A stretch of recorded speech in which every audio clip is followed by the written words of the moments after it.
Hi folks, I'm Alan Watt and this is Cutting Through the Matrix on the 22nd of March 2020. Now I'd like to just mention that you can donate to me during these hard times because I have to survive myself like everybody else during these hard times, and you can do so by going to cuttingthroughthematrix.com website. And once again, bookmark all the other sites I've got listed on there. That's my official sites in case any go down in the crisis. I know my speed on the internet has been clamped down on, and they're putting out stories that they're using it for bandwidth for this emergency, etc., etc. But there's a lot going on, and a lot of it is untrue, and a lot of it is true for other reasons. However, you can buy the books at cuttingthroughmatrix.com. Remember, they've been awful drag on it as time delivery goes because of the crisis. But you can certainly donate to me and keep me ticking over. And you can do so by, as I say, going to cuttingthroughthematrix.com website to find out how to do it, and use PayPal, or you can even send cash. There are ways to clean dirty money. Ask the crooks, the people who make it. And it's quite easy to just get by through the crisis, and if we just keep our heads, etc. So what I'm going to do is a 2-hour show right now, and for those who want the whole 2 hours, just take it straight from cuttingthroughthematrix.com. And for those who want to upload and find it more difficult to do all in one go, most folk won't have a problem with it. If they want to, they can take part 1 and part 2 afterwards. Like 2 hours, split them up if they want to, if it's easier for them. But regardless, I'll put up the complete show on my website, cuttingthroughthematrix.com, and I'll put up the part 1 and part 2 of the same show for those who want to take it half and half, basically. And just before I get off for part 1, end the part 1 show, I just want to mention another inconsistency here too, where all the reports are coming out saying, the younger folk are spreading it to everybody else, and things like that. It's possible that they're carrying it and all. Well, if the asymptomatic, young, healthy people are going to be a danger to everybody else, then why don't you just quarantine all of them rather than going for everybody else that's a bit older, etc. And regarding the quarantine of the young, now remember, for those who are so serious these days, that's a wee joke. Again, even now they're putting out reports that folk who are in their 20s are getting it in Canada, some out about Alberta way, I think it is, which is interesting as well. So again, cuttingthroughmatrix.com, the whole 2-hour show, or part 1 and part 2, depending on how you take it down. So the title of the full 2-hour talk and part 1 and part 2, if I want to break it up, for those who want it broken up in 2 parts, those all be called As Sensible Guidance by Governments Banished. A plentiful food supply is suddenly vanished.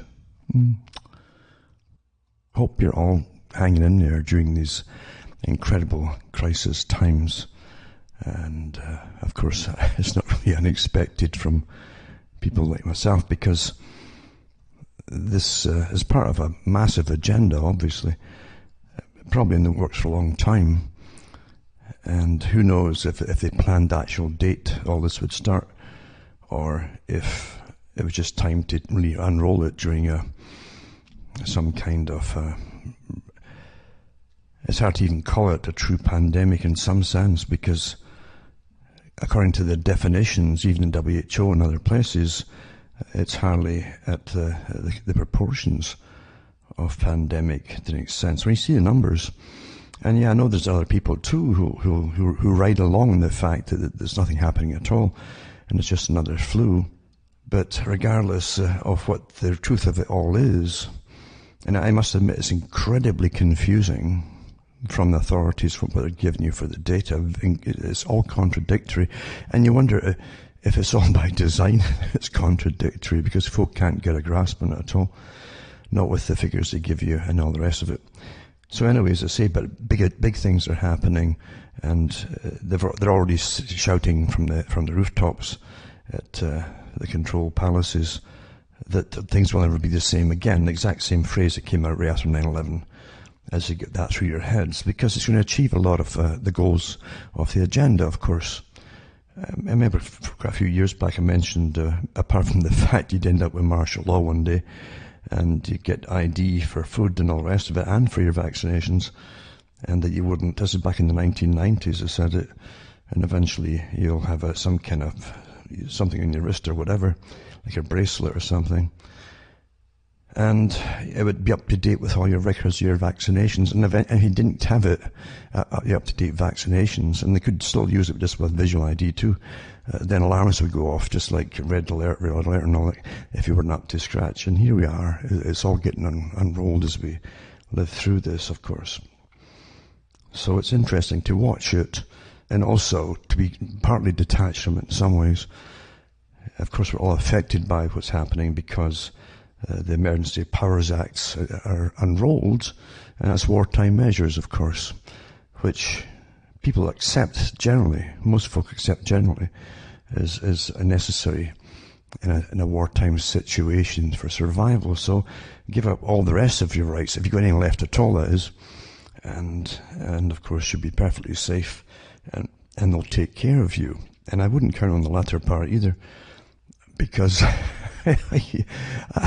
it's almost idiocracy and laughable, a lot of the so-called statements from politicians in countries, including Canada, big time in Canada, and all over the world. This is the same kind of thing, where people who really are nobodies, they're not there because they're exceptionally bright or anything like that, and often the opposite, in fact, but they're very cunning as far as getting power and using power and getting awfully rich, the ones who rule over us. But to hear that the statements coming out their mouths is quite something, but everywhere you look you see formulas, and there are formulas. I knew that they'd unroll the NATO type formula, and it's just like the movies. That's where the movies get the idea too. And of course the movies also train you in predictive programming and how to react in such situations by countless zombie movies with pandemics and things like that, until you know it off by heart what's coming next. But you go through stages of it, and that's exactly how they manage it, just like the meeting that they had with Bill Gates and Johns Hopkins University before this broke loose, with the training group for the pandemics, the ones that would manage it, and how they'd manage the public. The first law, of course, is never tell the public the truth. So it doesn't vary that much from everyday life without the pandemic, really. But they really don't tell you the truth. And the newspapers, which are all on board before it all happens, even during the training exercise, they had them all on board. They said, if one should ever break out. And that's all social media as well, the big ones that most folk use, had all agreed to be on board with him to manage the public, and much, much more than just managing us. But the key is they don't tell the public the truth. And in the first month or two, lie through your teeth, as the governments and all the different agencies involved, including eventually military forces, are all geared up to manage it. But don't tell the public this is happening. Just kind of give them vague answers to things. And that's what we've had. And again, as it all happens and unrolls, you have psychological warfare going on, because that's what these agencies that manage it all use. Behaviorists and psychologists and the neuroscientists, etc., and the behavioral insights teams. They've got thousands of these people all over the planet working in tandem to manage our brains, to make sure we do what they want us to do without ever figuring out we're getting used. And that's really at work today. Really at work. Number one, there's nothing that isn't known about how to handle and manage pandemics. It's very, very old understanding. The medical profession used to always get taught all about it, and its history. They used to get taught a lot of things that are not taught anymore too. And the first thing you do is if you still have a nation state, that is, if you have a country, a national country, the first thing you do is to safeguard your domestic people, your own people, first and foremost, from getting contaminated from coming in from countries which have the contaminations. That's vital. That's the first thing you do. And that means that even your own citizens that are outside the country are locked out for a long time, perhaps. And it's sad, but that's how you, and that way, and if you go into full lockdown that way, then obviously you're going to, at the very, very least, awfully restrict the cases that are coming into the country in one way or another, or even sneaking in, because there's a lot of ones who sneak in as well during these times. And we know that even from China, but we've lost count on people who vanish from China to all over countries, neighbouring them too, and over here, the first whiff of this. But the fact is, the first thing you do is you stop all the international flights coming in. Just a few days ago, I don't know if it's still, I imagine it's still the same, Canada, we're using about 5 international airports to bring folk back and forth all over. You could still book flights and get to Wuhan, round trips, by going to Beijing first and then again another flight and then to Wuhan if you wanted to. And for about $1,200 you could get a holiday there, if that's a holiday for you, if you like excitement, I guess. And and it was $1,200 including your hotel and the whole thing. And then you go back the same way you came, basically, and into the country. And there's no questions asked in Canada. They even had reporters at Toronto Airport asking people coming in every day if they had any restrictions applied to them. Did any authorities stop them when they got off the planes coming into Canada, back in from these countries, and the affected areas? No questions at all. No temperature take, nothing like that. And then they were scattered. It makes no sense. See, there's sense in nonsense, right? And where it makes nonsense, not sense, which is nonsense, you see. And then you have to see, and this is the thing, they're not stupid at the top.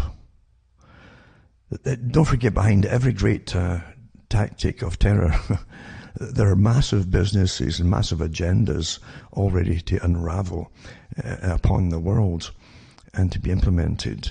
And someone's going to benefit. There'll be different companies, for instance, benefiting. And you can't believe the rhetoric in the stock market for the big companies for vaccines and they trial this and trial that and trial antivirals, etc. They're all getting billions. Their hands out and they're getting thrown billions thrown at them by a terrified public via their colluding governments, perhaps.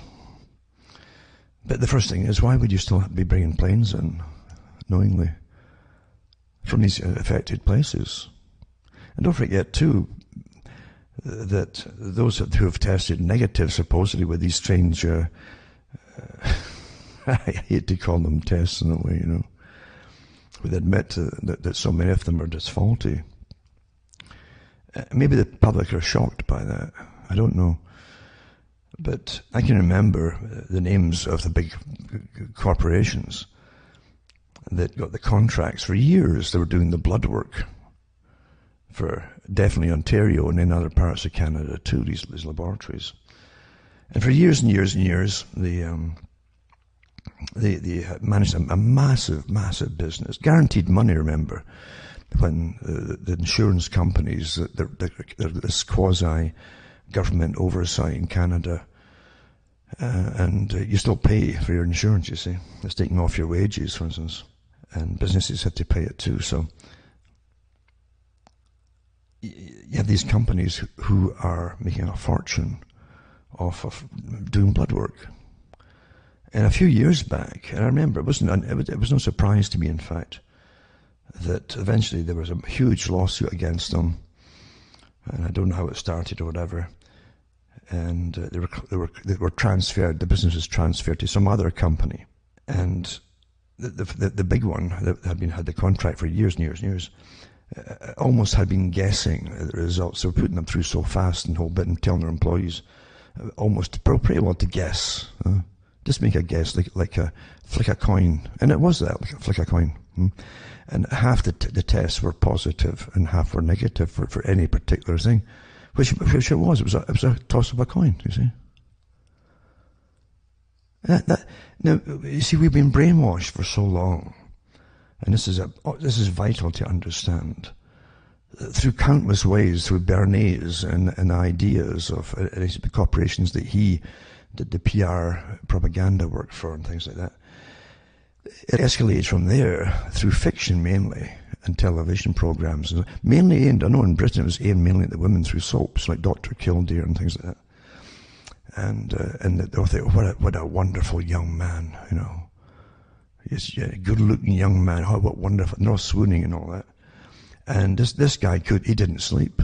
Not only didn't he eat because he worried about his patients that much. You wouldn't believe it. You wouldn't believe how dedicated this guy was. He wasn't in it for the money, you see. And he knew that his patients off by who they were, everything about them, and they were like personal friends, as just instant friendship.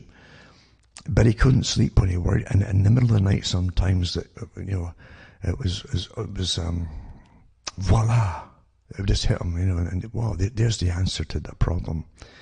And all the women would swoon and say, what a dedicated they'd all want to be hitched to this guy, see.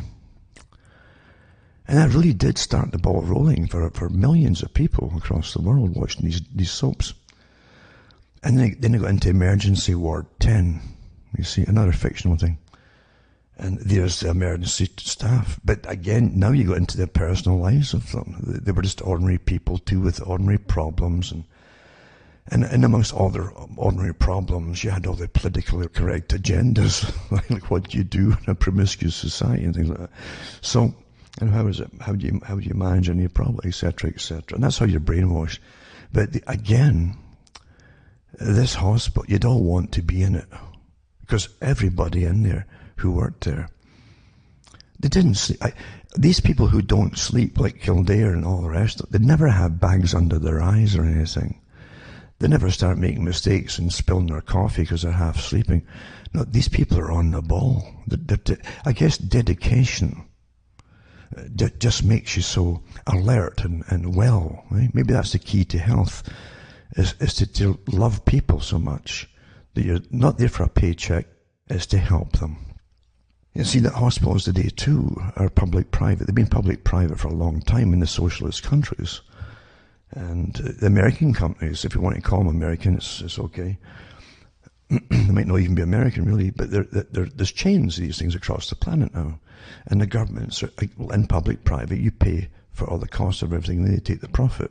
That's the wonders of it. And if you forget that for a second, that's why they're really there, is for business. It's a big business, you see.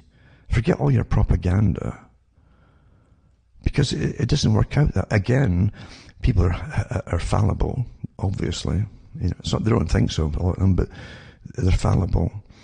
And they'll soak up the PR things about who goes into hospital. You see, it doesn't matter who you are if you're a nobody. You'll never get your name mentioned, but you get a celebrity going in. And, oh my God, we're all concerned about it. Oh, just like the soaps, you see. Oh my goodness. Will Jim be back in time for his date with so-and-so? This is talking about the soap, but he's in hospital right now. Yeah? This is the junk your head is full of, because you're dealing with a business. Now, the business is not even the same business that it used to be years ago.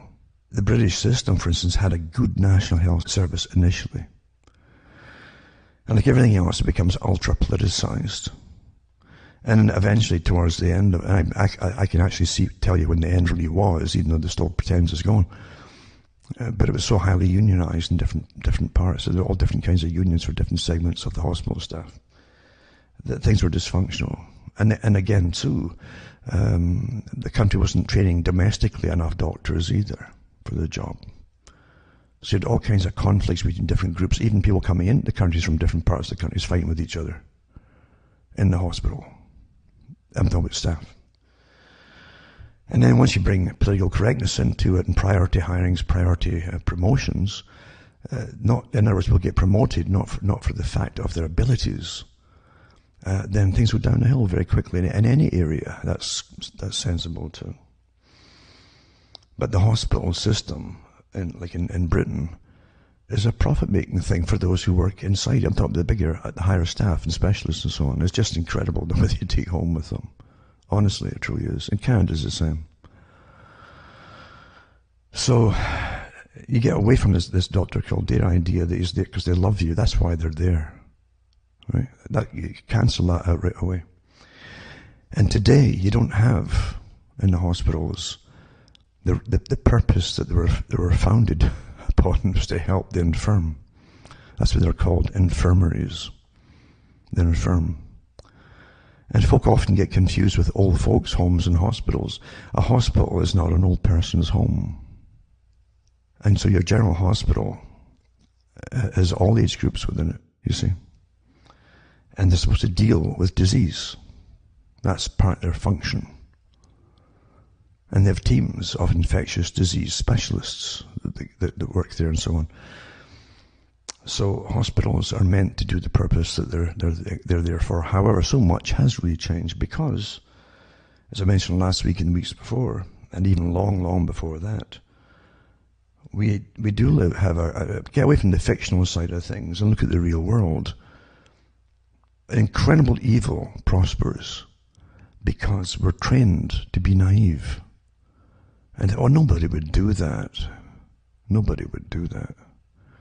You understand, there's no weapon made that hasn't been used. That's why they're made.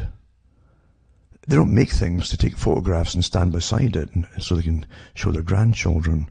And often the guys who work with it don't think they're going to live long enough to have any grandchildren. But in the world of science today, the scientists, remember, are the new high priests in the white coats. That's their uniform, the white coat. And doctors have a stethoscope hanging around, because that was all popularized by movies, by the way, and television dramas, not by reality. Having something hang around your neck like that, if you try to run, if there's a particular code gets sounded in the hospital, is a very impractical thing to do. And if it falls on the floor, it's rather dirty, especially in the hospital. So you don't want to touch the patients with that after you drop them. And so hanging around your neck's a bad place. But that's what they do. Well, this is what I am, you see. That distinguishes you from a local grocer who might also wear a white coat, you see. He may have a sprig of parsley tied to his lapel. And that's okay. But everything today is symbology and who you think they are, etc. But people really are not there in this day and age with the same motivations to help anybody, except maybe themselves and the status.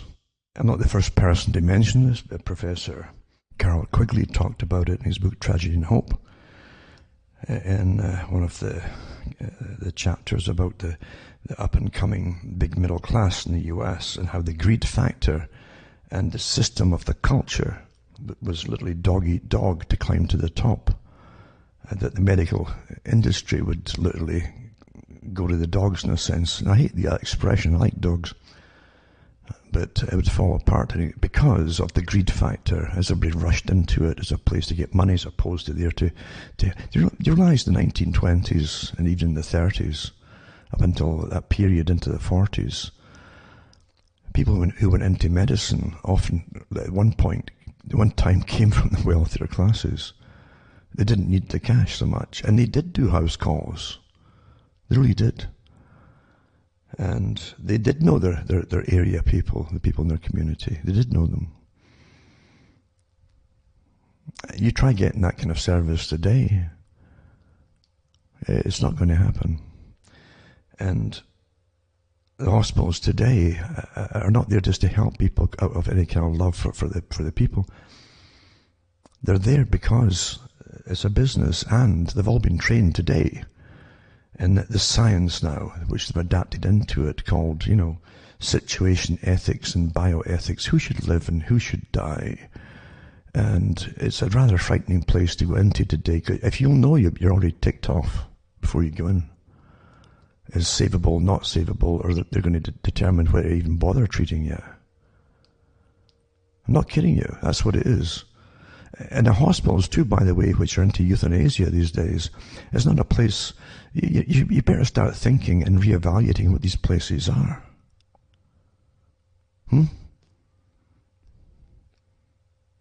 I mean, Dr. Kildare didn't say, back in the old days, when he was asked out for he didn't have dates, you see, he would just accept meeting someone for a cup of coffee. That was as far as they went, you see.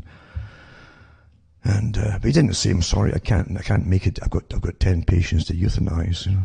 We've turned a whole different way in direction of what it is today. Till you even have, and I think in Canada and Ontario, they had an article about a glut of organs harvested. Thanks. There was a glowing to our policies now for assisted suicide or euthanasia. That's what it is. And it's promoted like a good thing. So you have to really think about things. And so you're seeing in Italy, and Italians haven't gone all the way to just see us all as paychecks. The patients, that is. They haven't seen us all as different. Oh, you're savable, but I decide I'll save you, but I won't save you. According to your social status as well, that's part of what's going to save you. I'm not kidding you. As we're all equal in such socialist systems as we have in Canada, for instance. What a joke that is. But you have to get it through our heads, I suppose, that it's overwhelmed. And we only have X amount, or a limited supply of medications to treat them with. Well, we've got to give it to the ones who we've got a better chance of pulling through, right? Like, and they have a whole checklist of young people, blah, blah, blah, blah, blah, and getting back to the hospitals where it was for generally the older people who were getting infirm. You're not so infirm when you're young, you see. You become infirm when you get older. And they call them infirmaries. And you did everything you could to save life, because life at that time was called a strange thing. It was called precious, you see. Precious. And people believed that. And you did all you could. When someone in the hospital, they didn't say, they're going to do their best to kill me gently. No, didn't. That wasn't done then, you see. Today they've got special teams that come and see you. And the nicest person you'll meet in the hospital, I met them in the 2016, I ended up in there, and I was coughing blood, a similar thing as this thing here. And they have their little team there, and they're looking at you like three monkeys, you know. And so, in the hospital that I went to, in Canada back then, the nicest guy who came back, he's the only one who came back occasionally to tell me how it was progressing and how the tests were and all the rest of it. I could tell he was trained in being nice, you see. And when he wasn't sure if I had cancers or what the heck it was, I didn't know, my lungs were a mess. And he came up and said, well, you can always think about the future. It all depends how you see things, And I was getting you ready for the big decision, you see. But very pleasantly so. They know how to do it. And they've got training for all kinds of responses from different types of people, you see. And whatever you'd say, he had immediate response. Okay, you use this response in situation C3 or whatever. And I was quite aware of this. And that's what it was. And sure enough, I mean, he had a kind of clinic place or a home. They would take people that were on the way, on the big journey, and deal with them and so on. All properly, I'm sure. Again, just like, as I said, Silent Green, where the book, as it called, Charlotte Heston's manager there, the guy kept the books going and read to him from the books and kept everything straight. He went for euthanasia and had a great send-off in a world that was supposedly overcrowded. That was the idea. Make Room was the book that it came from, the actual movie, Silent Green. And the book had a great send-off, and nice people talked to him, and nice music was played, and nice old wildlife scenes were there, and that was it, you see. That was the end of the book.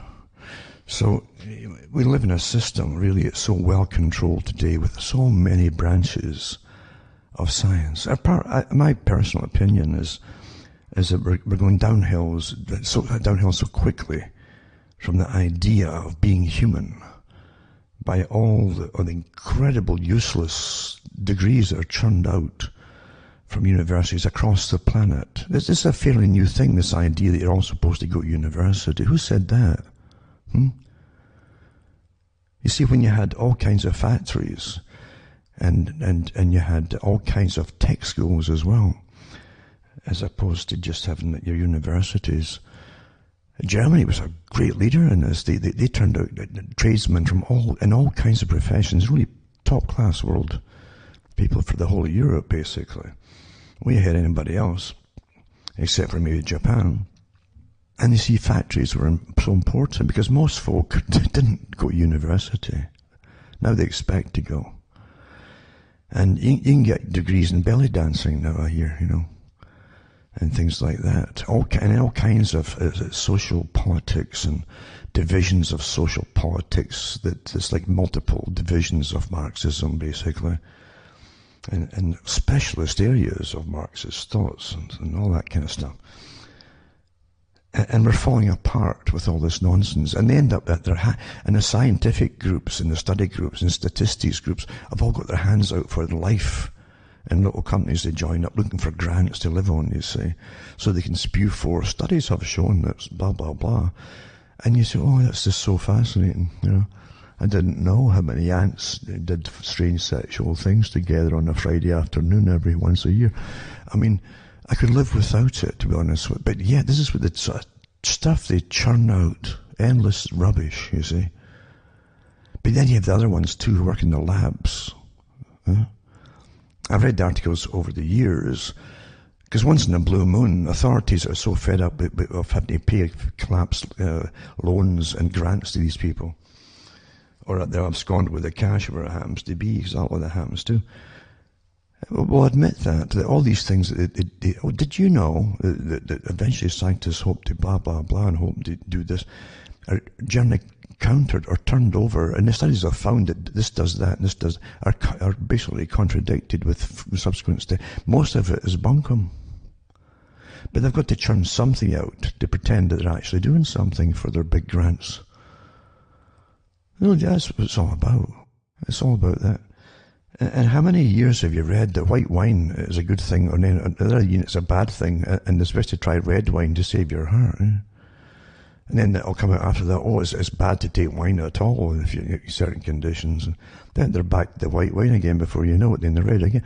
It's just an endless circle of the same old reports that saves them even writing new ones for their big grants. It's just astonishing. So again, getting back to hospitals. If you go into a hospital and your friends go in, you should make sure you have an advocate. Someone who will stand up for you no matter what happens, no matter what the doctors tell them. Because they'll but ones who, as I say, who are basically trained to persuade you what to do, what they want you to do, they're very good. You'll like them. They fit right into a soap opera. They're so concerned. And as they persuade you, oh, well, I guess so, darling. You should have someone there who's going to stand up for you. You know why? To make sure you come out of the place alive. Because it's not the old style at all of maybe occasional. You used to have great country hospitals, small hospitals were more relaxed, but people weren't caught up in the rat race, you see, so much. And if you're caught up in the rat race, you're more inclined to become a bit of a rat yourself. And you'll start to adapt and adopt these particular memes that go across them. People really are there's just too many people. And people over a certain age shouldn't live anyway, And isn't it sad when you actually hear folks saying this kind of thing in this day and age? Never dawns on them that the age will get lowered until they're in it. No one bothers to read Julian Huxley's ideas for the socialist society that was to be controlled on behalf of his elite group that he worked for. They gave you socialism, you see. We'll be your champions, you'll all fall for it, but we'll guide and shape you into the system that we wish to have. We'll dethrone you from your throne as being a superior creature on the planet and bring the level of your status down to that of the animal or below. Until basically they'll tell you your life isn't worth ding ding, You little piece of awful protoplasm, you. And that's how things are done, folks. Everything's done with incredible psychology in this day and age. And the Bernays techniques are all through society and all through the so-called professions at every possible level.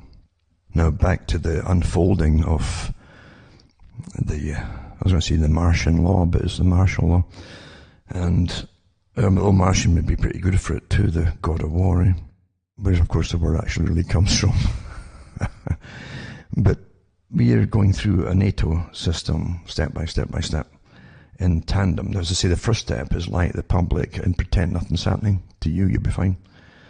The second step is when the media that's been silent up until then, and or at least have been told to attack anyone who's saying this could be a problem, and call you conspiracy nuts and so on, who are all on board with it because they're all privately owned cartels who all know each other and work together in clubs on behalf of the governing system, which is not yours.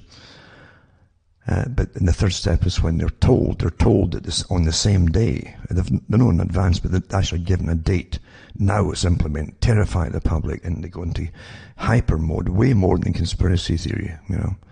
And until they do a good job of it. I listened to one guy who works way up at the CDC in an interview, and he said that. He was asked a question, aren't you terrifying the public? He said, well, yes, we are, yeah. He says, no, because now it's time to get them to take it seriously, just to terrify them. And that's what the media is there for, about, to be very afraid. But there's nowhere you can get any consistent information on this disease. Anywhere at all. As part of it too, it's obviously deliberate, right? The idea of not giving you concise information that makes any kind of sense. Have you noticed that? In the same articles, you have contradictions, maybe 5 contradictions on what they're telling you are the facts in the same article, by themselves, contradicting themselves.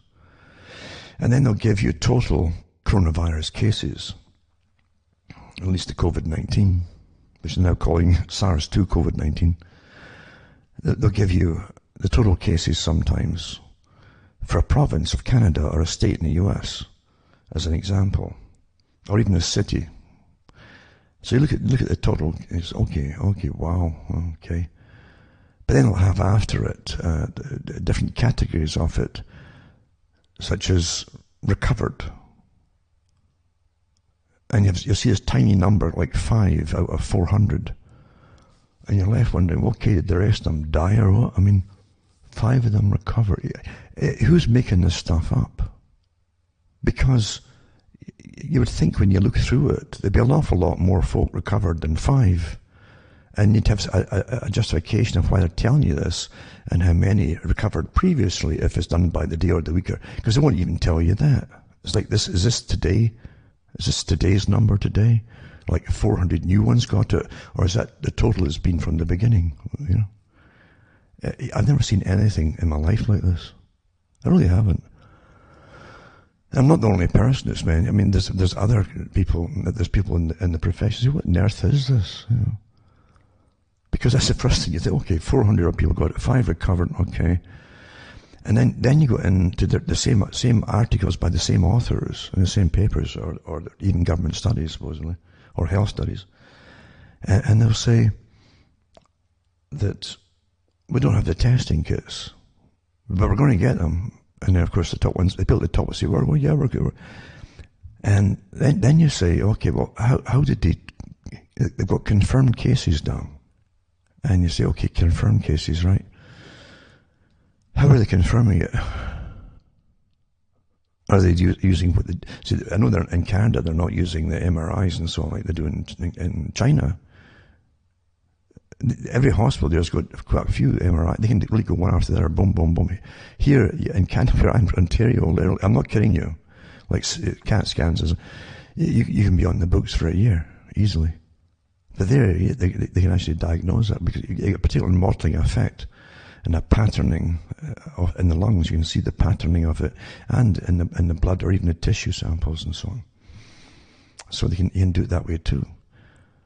But most countries are using, oddly enough, signs and symptoms. Now the signs and symptoms are so incredibly varied. If you've got maybe 15 signs and symptoms, or even 20 signs and symptoms. And I've seen that for this thing. You know? You may have, and they'll tell the classic sign, but then I'll tell you in the same article that not everyone gets all the signs and symptoms, which is normal in medicine, you know. And then you'll get these oddball signs and symptoms, and a lot of them could be anything at all. And I was thinking about, you know, I know that when this happened and broke out in China in January, China also admitted that there were two of the, like the others, obviously H5N1, no H1N1, broke out about the same time. These flu strains, the annual type ones, they're slightly different from the usual ones that you vaccinate for. So you had now two strains going through the countries at the same time, and with along the previous strains, right? And I remember when one of the big flu pandemics, you want to call it, or epidemic, came through a few years ago, and I did the stories on the radio at the time, and I followed it closely because they were hyping up and hyping it up, and I thought, well, how are they testing for this one? Because eventually, in a quick time period, they actually said, it was announced that doctors were told if anybody with a runny nose and maybe a cough or maybe a fever, like a head cold, put them down as just take it for granted that's the flu. And so you had this massive figure of folk with the flu. And at a time when most folk just had a common cold, or the sniffles that you wouldn't even diagnose, you know. In the spring in Canada too, you get incredible fungus breaking out, even in the snow, you know. I get that, but I'm so sensitized, I start, my nose starts going. And you get the mold too, even in the houses, you scrub them, because when you've had maybe about 6 feet sometimes of snow surrounding the walls of your house, and it's going down and down, now that starts the stuff, it really makes a big difference inside the house on any drywall and so on, and you'll see mold appearing occasionally. That's what happens. Quite common here. And these wooden type houses. So anyway, again, getting back to the facts, after reading about the cases for Ontario and different parts of the country, then you realise, no, they're not testing folk. And then they give you this new thing where all these different places on the internet, and here's the phone numbers too, and you get 5 different places to phone to get to a person who might be a real person and start speaking to you. You spend days on this thing. No kidding you. So that they'll decide where you have to get treatment or not. And they've already done it across the world. They're telling folk without any treatment or even testing, just self-quarantine. Right? No testing, but they'll go down and you see as first as presumed cases, and then eventually the presumed bit disappears and they just put it down as confirmed, even though they haven't been seen. That happened before, as I say, with the previous 2 big flus that went through over a few years ago. So that's what's happening now too. Obviously, if you're not getting any kind of test, there's an awful big chance you've got some other flu, or a cold, a head cold, and or even that plus the allergies that comes in, as I said, with the molds that we have when the snow starts to go down and a bit of warmer weather comes in occasionally. That's very common. So everybody's getting put down as presumed cases, you see. The other day, I looked up Pennsylvania for a person who phoned me. I phoned him. Oh, no, he phoned me, yeah. And he wanted to know about what they're saying in the newspapers about the confirmed cases there. And I had the same kind of, it was identical to Ontario, really, with so many cases and presumed and confirmed, right? It said at the bottom, from a government site down there, from the local government site, it said, we shall have better results after getting all these statistics and so on. Better results when the primary, I think it was a primary set of testing kits is delivered. They didn't have the kits that you tested. So how were they confirming it then? Because they're not taking them in and out to do what the Chinese have been doing in the West. Our system is so broken with greed, it would take you forever to get an appointment for an MRI test, as an example. there's an awful lot of presuming going on, I presume, as far as I can tell. And yet, as I say, the world's been terrified like never before. We know that the SARS, and this is confirmed by China itself, who also, I can remember way back years ago when the SARS came out, in 2003, I think it was, 2003, 2004, and the big panic in Toronto, but it was pretty well through the Chinese community, you see. And it didn't seem to be catching on amongst other people of other different ethnic groups. And it was really bad because I can remember too when a lot of Chinese had died in a week or so in Toronto, and the local mortician, as a Chinese mortician, they came down with it. I think 5 of them got it, and they were dealing with the corpses. It was so virulent, the strain. But again, that was contained. But China did, after that, do studies, and they actually wondered, and they said it, that this was like a bioethnic specific strain, like warfare type thing, which is not unheard of, and it's not conspiracy-minded when you have top laboratories like Porton Downs in England that had, I keep telling people that the fantastic interview was given, a very, very rare interview of a reporter got in, to even for the breakfast, from starting in the morning with the scientists as they came in, were talking about their ethnic-specific diseases, as though they were talking about pruning the roses, you know. There was such a common chat back then. So countries can be excused for wondering, especially when these types of rather exotic types of diseases didn't exist before as such. Not the way they are now. And not the way either when when you see so many, again, we're churning out people to be scientists, all with their hands out, you see, who all want their names in history books for discovering something or creating something, and right down to that article I put up before from a Harvard professor who deals with training people for biolabs and so on, asking if they should be using the laboratories to create potentially deadly pandemic diseases. Well, why are they creating it? Well, the excuse is that, well, he was trying to predict in 1,000 different ways how this virus might mutate. What it's like to me is someone who gets a basic machine gun, you see, and I wonder how I could alter this thing. If I jump ahead and see how it improves in 100 years' time, all the different varieties that could make of this machine, and then you do it yourself anyway until you got about 1,000 barrels all pointing in the wrong directions. That's pretty well what they're doing in these labs. And they get round the biowarfare treaties by pretending, well, we're doing it for health reasons. We're creating brand new diseases to see if this virus might mutate in this direction. One of the most terrifying things was when, a few years back, and I read the articles at the time too, when there were people out to try and dig up corpses in permafrost from the 1918 flu pandemic, and they got samples that they revived and admitted, and had write-ups how wonderful it is they had revived the most deadly flu we'd ever known, at least recorded. Who knows how long the flu's been around, before people even wrote about it, but ever recorded by us anyway. And how wonderful it was. And the next, a few years, and I knew it was going to come, some scientists had altered it yet again to see if this thing could if it ever returned by itself, which was pretty well impossible, then maybe it would mutate into this way or that way, you know. And so here we go. And we're all sitting waiting for it to happen.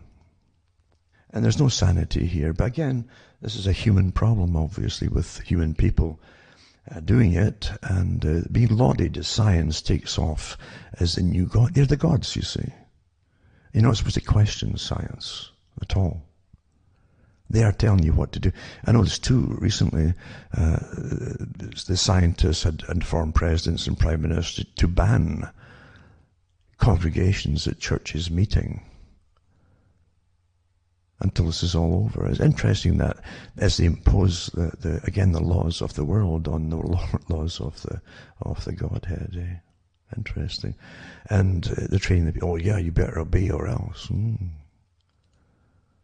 Well, what about social distancing? I mean, the churches are pretty well empty anyway. If you're all sitting, 30 feet apart, that's pretty safe, isn't it? No. See, there's a lot of agendas getting fulfilled right now. And they never let a good crisis go to waste, as I say. I used to repeat that in so many talks years and years ago from the Council on Foreign Relations. I couldn't believe it. Every crisis there was, from 9/11 to 7/7 in Britain, to the bank crashes 7 and 8. These characters at the Council on Foreign Relations, Royal Institute for International Affairs, were coming out and saying, we could really use this disaster to our advantage. And we could really use this disaster towards, to fulfill our agendas. That was one of the ones that said 9/11, by the way. I even know who did it and said it. And I've got the article here. But when you look at what's happening now with the companies getting millions and millions from all countries, maybe billions, thrown at them, save us, tax money, save us. And there they go at it. You understand, they don't have to guarantee they're going to create anything to help you. That's great money, that. Great work if you can get it, isn't it? And as I say, the figures just don't add up at all. Anywhere. I mean, why don't they give you this? Why don't they give you? Well, it's a rhetorical question, but why don't they give you a comparison with every report they give you on this one, where they're lumping everybody in with all kinds of flu in with it, what the normal flu rates should be, the average, to make your own mind up. And if it's hammering at some countries worse than others, once again, ethno-specific. And we do know that the receptors and so on are different people in the lungs that really activate this type of virus to start going, become more virulent. But so much of the agendas were. And yeah, you will definitely, if they can get their way, don't forget there's a big movement for the permanent ID, ID 2020 it's called. And that was with Bill Gates involved in it, and the usual characters that are new masters we don't elect that seem to appear, and the giants that they make, the hidden masters have come forward and they're telling you you're not going to drive that anymore, and you're going to live this way, and you're living austerity because you're rationing coming down the pike, and so on and so on. But there's nothing happening in any logical sequence. That's what makes folk wonder. Pandemic, why would you still have jets and you can actually still book them and go around the world to infected areas and then come back in? That's. Do you really want to believe they're just stupid at top? No, it doesn't wash. When you see that happening, there's other motives going on here until they build up enough numbers to make the problem, perhaps, and then say, oh dear, we've got a problem now. Well, who would have guessed? It makes no sense at all. And then they're not supposedly equipped for it all, medical-wise, or even face masks, we're told, wise as well. Even though under emergency powers, every year the big agencies in the US is a good example with FEMA. They have massive stockpiles of things to use in all kinds of martial law type scenarios, from radioactive fallout to any kind of biowarfare to whatever. They have all that stuff. But once again, how stupid are we? We didn't decide to give all these businesses to China. The politicians were told to sign agreements, getting with agreements with the NAFTA, starting with the NAFTA deal, and then getting expanded.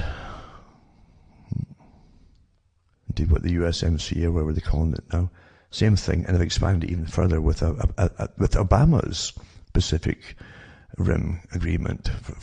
So they're involved in it too. It's all meshed into one, as they keep just changing names of things. It's the same agenda.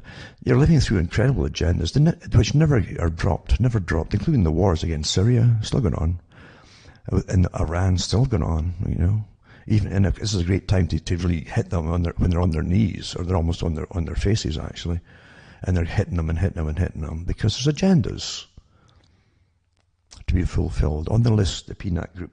And then there's big businesses going to take in, and then there's a different way of living. What were they on about for years? at the World Economic Forum, and they were going to use, in the Club of Rome, and they would use the climate thing as the big bugaboo to bring all these socialistic control policies on the whole planet. And the last big climate one they had, people are not listening enough, and we'll have to get more authoritarian and demand who can have children and who will not have. The old socialist agendas on behalf of those who ran the Fabian societies from the 1920s, the 30s. That's what they said then they'd do. Nothing's changed. You're looking through incredibly long-term agendas through foundations, etc. And foundations can live for centuries to fulfill the same goals. And they've got all the time in the world to do it. And they train every generation that they hire, once they bring them into it, to do the work. And then they retire and there's already people taking over. You can't lose when you have that, with all the money in the planet to back you up. Because the guys own all the money in the planet that own these foundations. All of them. But that's what you're living through. So you're living through a system where you're terrified. The press is saying, be very terrified. You can't make head nor tails. That's why your governments, this is what makes the panic happen, are all telling you to be very terrified, but they're not, and they tell you to go home and quarantine. The whole, just go home and stay there. With no follow-up, like, okay, how is your state designed to get any food to you, as an example? The folk in the cities have been cleaning out. Some of them are sitting waiting at 7 in the morning now, I hear, even in local cities. They were going to give an hour in the morning. It probably had the same in the States and elsewhere. This is the global programs they unleash you. Well, what about the old folk? Well, we'll tell them to come in at 7 in the morning. All the old folk, all the infirm ones again that they want to run here. 7 in the morning, and they can have an hour shopping. Well, the old folk are getting stampeded over, but other queues of every other age group is just dying to get in. And it's mayhem and madness. And you had this farce in Canada. It's a really wonderful farce because Canada is so politically correct because we're called progressive. All the things that you can't fathom at all is existing and being good for you and society, which they'll always give prizes to each other for doing. Canada's, we're different. We won't need all this kind of authoritarian thing as they have in the States. We'll use the people's natural good judgment, and we'll just tell them what they'll do, and they'll do it, because we're socialists, you see. And I think we were cleaned out before the States were cleaned out with the stores and the shelves and so on. But I don't blame the people, because they're terrified. Government has not laid out anything, saying go home and self-isolate and quarantine, and we'll make sure we can get food to you, and here's how it will happen. But no, nothing like that at all. We'll just go home and stay there and starve? Is that the idea? Huh? Or like, Canada, just go home and quarantine yourself, and maybe you can live on hope or something. Maybe you can just keep, clutching your little red flag and waving it. You've got your flag to keep you warm, your socialist flag. Who knows? Because it's a farce. And you cannot believe that the people are just so idiocracy. It's idiocracy. You can't just believe that. No, there's always a method, as I say, to the madness. Always. And things that will get pushed in big time. So this is intended, obviously, was the stores getting. And I've had reports of folk, and I understand folk trying to get enough to get through a month, because they've had no warnings from government or no advice that we're going to make sure after a month. No, nothing like that. Nothing. Zilch. So it's generally a small minority with the cash, big cash, who are literally filling rooms of stuff up. Some guy was on the internet with a photograph, and he's like laying in a whole room of toilet rolls. A room full, And I got a report from that someone saw a woman with 5 of these big push carts that you get in the grocery stores, 5 of them. I don't know if she was linked them all together like a train, pulling them, loaded up like you wouldn't believe. That's how crazy folk are getting right now. And obviously, of course, it's designed that there's nothing left for anybody else. The government's made it that way. They've terrified the public with photographs from China, for about 3 months, and then they're showing you how to be terrified and very afraid, and then they unleash you here with no follow-up as to here's what we're going to do. And just stay calm. And you see, no one trusts the governments because they're such liars. And I could go on and on about them, but the fact that that's the basic thing too. Now, one thing is for sure, as you well know, some of these world leaders, all of them actually, they're all on their antivirals, the stuff that you aren't going to get or going to get to see. They will not get written off at the hospital. You're a bit too old, or whatever it is, and we're not going to treat you. No, the earth will get moved to save them, because we live in such a class-ridden communist society, and in socialist communism, there's an incredible hierarchy of more important people. And that's the truth of it. Who love to praise each other and how wonderful they are and all the great jobs they've done and everything, I can remember giving the talking about euthanasia and all the rest of it and writing folk off as dollars and cents, even though you're paid into it for years and years and years, maybe your whole life, into the healthcare system, because they take it off you, the cash. But then they write you off when you need it. Because bioethics, eh? Well, I didn't vote any bioethicists in. And who was the idiot that came up with, we have to decide who should live and die, So it's a good way to go in a world where there's going to be too many of, the wrong people. Quite amazing, eh? So, as I say, keep calm, folks. And, no, you're not going crazy. We're all getting the same conflicting reports, as I say, even in the same articles by say, one author. You'll find them giving you about 10 different opinions and contradictions on the same topics and things, and statistics, to deliberately keep you confused, obviously. And following the movie scripts too, it's wonderful. They're going to put up these big inflatable outside tents, just like the movies they've trained you into the last few years, And here they go, to scare you even more, I suppose. I can remember in London, in London they're going to put them in the big parks and stuff to make sure everybody sees them. This is the strategy they used to get World War II going before it happened. Telling folk to be very terrified and get volunteers to dig up trenches. This was the Royal Institute for International Affairs had stated this. Quickly had the reports and the records because he had access to all their archives. Eh? And they all got together, all the media moguls who were the members of this organization too, all of them. And they worked together to terrify the public, get them on until they think this really, and then they start hating Germany before the war starts, get them to hate the country you're going to fight with, you see. By saying they're going to gas you. Also, let's dig trenches in London because we're going to get gas. That makes a lot of sense, doesn't it?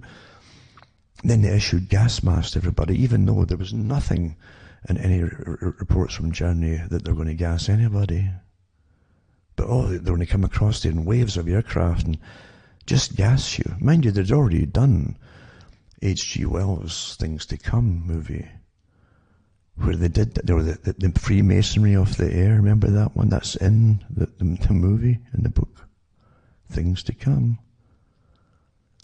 Big, long, procrastinated type of war against some other nation. Guess who it would be? And eventually, the Freemasons of the air would have to go over these little settlements that survived.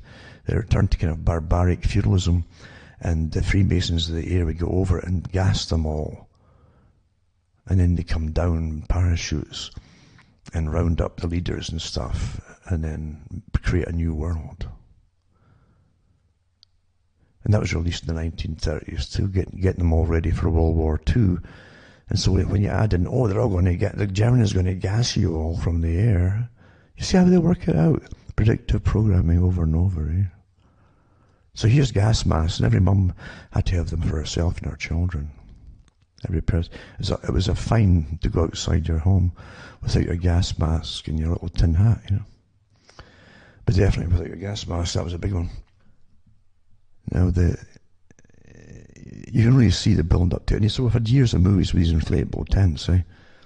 And And you'd never go into them, because in the movies they always show you it's horrific, these guys in the suits and stuff, the hazmat suits, and they have special oxygen and so on, and they go, people there who shoot you if you try to run away, which is the NATO policy, by the way. I hope you understand that, if you don't follow directions and so on. And how many movies you had too with cullings and the thinning and everything else that got churned out of there over the years. Too many of you. And how are you going to bring you into austerity? Well, we're going to start rationing things. Why are we rationing things? Because there's nothing left in the stores. Why is that? Because we petrified the public into taking everything and panicking. Cause and effect, cause and effect, cause and effect. It's just too obvious, isn't it? So, don't think you're going to come out with this. And I really believe this. They really don't want. I've looked at some articles from some of the big shots, and they actually believe that they could continue this for a few years if they want to, step by step with austerity. Just like World War II. Britain in World War II, they were still issued ration cards up until 1952 or 53. Oh, we understand what they can play with these sort of games. And now they're talking about the digital rationing card, etc. And even having special IDs for your cars if you go to pick up groceries and things. They have that all set up already. And even in Walmart, I believe that there's police out at the moment. Eventually it'll come to the military. And they'll know how many times you visit that store in that week, things like that, you see. And it's true, some people are so panicked that if a man and woman and say one offspring, and they've all got cars, they're all taking different stores every day, and then the next day each one will change, so that there's the different identities. The son will go to a different store that day, and so they all swap around the stores, so they can't be accused of, and they're literally taking everything they get their hands. They must be borrowing money, thousands of bucks, to just keep buying. It's just astonishing. And the thing is, what they don't know is, this is all planned. Even your panic buying into mass collections of food. It comes with a lot of things. But the military eventually have to go door to door. That's what they do. If they're following, and they seem to be following the book, right? Step 1, 2, 3, 4, 5, 6, 7, 8, 9, 10. Yeah? Then they go around door to door to see who's been hoarding. And then they take it. By me saying that, you see, and they start looking for other places to hide it all, then they're all getting, they don't even know they're getting watched. You probably, people who used to watch the old scientific rubbish on TV. Oh, scientists have put something in this little mouse's brain, or this rat's brain, and they've got wooden mazes and things, and they give them little names just for the camera, because they're just numbers in reality for the scientists. This one here is going to get from here to here, and they've got a little maze to go through from here to here to here, and they've got 4 choices to make, and blah, blah, blah. And they have predictions after stimulating parts which way it's going to go. Well, we have neuroscientists and behavioral scientists and behavioral insights teams, and we have all social media that's on board with this, that's officially pronounced back in November before it supposedly broke out at the meeting that they had there to plan the emergency, you see, on a tabletop, scenario, as they called it, with the same characters who were to be in control. And they went through all, and how the people will react, and how they expect them to react, and how they'll lie to them about this and lie to them about that, and even prompt them this way to do that, knowing they'll do the opposite. You're getting used and abused and stimulated. You don't even know it. You see, you're following an agenda unwittingly that the master has laid out for you.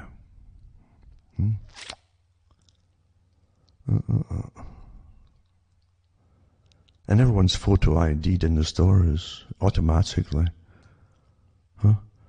Your car is automatically photo ID'd on top by the cameras on top of the big lights in the parking lots at the supermarkets. And I'm not kidding you, Yes, they do. It's cheap to do. It's not like they're having to put any money out on you. I know everybody's getting done. Matched instantly. Dun, dun, dun, dun, dun. Print up, But can you blame the folks too, the ordinary folk? Because I say governments have laid out nothing, absolutely nothing, about how they're going to... They're ordering the folk to stay home in some places, right? And yet, they aren't telling them how we're going to get food to you or whatever. And do you think that's just a mistake, or they just forgot or something? Everything that happens is very, very deliberate. And professional teams of manipulators, expert manipulators, are working on you, all of you, all the time. And the first thing is to give up all your rights. Okay. 9/11 Part 2. Right? You've got literally goons telling you what to do and how to behave and what you must do next. They're called politicians and mayors and things like that. Just amazing. As they come to the fore, with their amazing and astonishing and astounding declarations of what they're going to do and how you better obey it.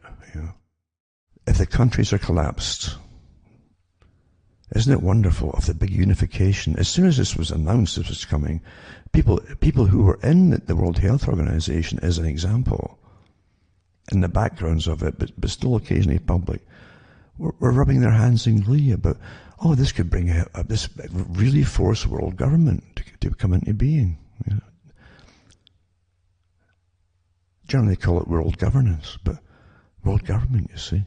Centralized authority on everything: food distribution, water distribution, energy distribution. The technocrats are loving that because they're in energy, you see. And a new way of living, right down to, do you realize, just like they said at the last climate meeting, how much one person who gets born, and one child, how much they're going to consume in their life and how much carbon is going to get produced? It's a big debt to society before you even start.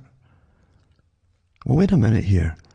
Who are these people who are calling you a consumer of goods and a producer of the carbon, compared to themselves?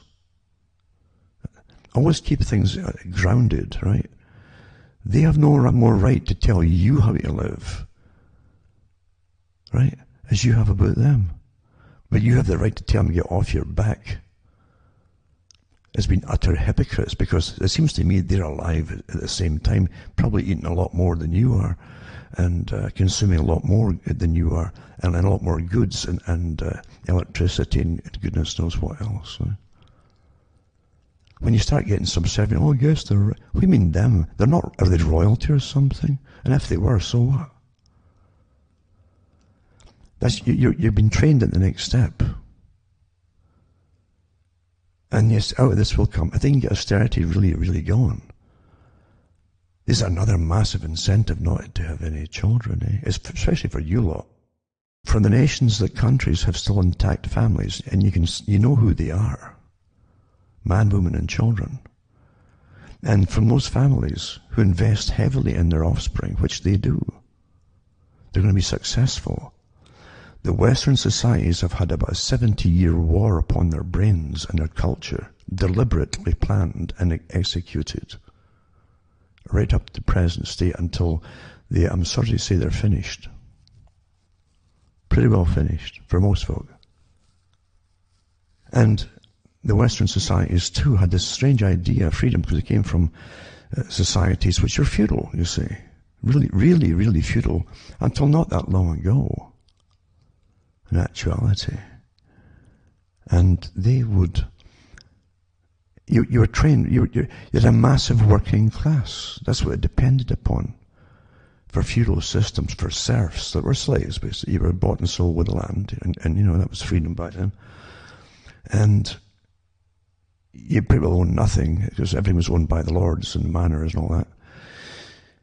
And the reality was that the stock that came out of that never really got away from it, because, for instance, Europe, and especially Britain, went into basically an industrial age, forced the peasants off the land by different means, into their big red brick cities at the time, where they overcrowded them in these awful crammed in little houses, where they died in terribly with diseases of all kinds. No hygiene, no running water or even septic systems and so on. So that the masters owned the factories, chains of the factories. Nothing really changes, isn't it? You could get incredible profits with slavery and no rights for the people, of course. Now China's doing the same thing, but Britain's was different in that it took almost revolutions inside the country to get any rights at all. It took a long time to get any rights at all. But the people were still kept, they were still kept in the working class mentality. And in working class schools, they never heard about getting their own business started. It never dawned on them, in fact. It didn't dawn on their parents to get their business started. And how to do it. They felt inferior. They were trained to feel inferior. And that's the truth of it. They never really broke out of it, even when the factories were taken away from them too, by the free trade deals made by the Royal Institute for International Affairs. That's who drafted them up, folks. Folk, you don't even vote for draft up all the big things that you have to obey. But they were kept in their working class mentality, and they didn't invest this high intensive investment in their offspring. Because the parents themselves had lived it. That's how they were. They pretty well just survived or died. Simple. As simple as that. And the universities, even when eventually it got to subsidized university entrance and all the rest of it, and for a lot of people, they still couldn't afford to leave and get put up or have rent somewhere else and buy their books and all the rest of it. So it was still a disincentive. If you didn't have the cash, you just couldn't do it for most folk. That's how bad it really was. That's the truth of it. But if you look at China and India with really intact families still, and the high intensive investment in their children, and then you can see the success right there. Look at the West right now. They're all off to the beaches during this so-called break, where they might come back with more diseases than COVID to pass around. And that's where we are. Our culture's been destroyed this way. I hope you understand that. Deliberately too, it wasn't by accident. And here's the next phase of it as well. Here's the next phase of it, where so many things can get fulfilled. Oh, they wouldn't listen to the climate change thing. They wouldn't they wouldn't go into austerity voluntarily. So we make it happen. How do we do that? Well, we terrify them to clear out all the stores, And it works awfully. It doesn't matter what culture you look at. You terrify them, they'll do the same things. And they're prompted to do the same things. If the governments say right off the bat, don't worry, we'll make sure that we get food to the peoples and the rural areas too, right? That they haven't even mentioned. Just go home and quarantine and stay there.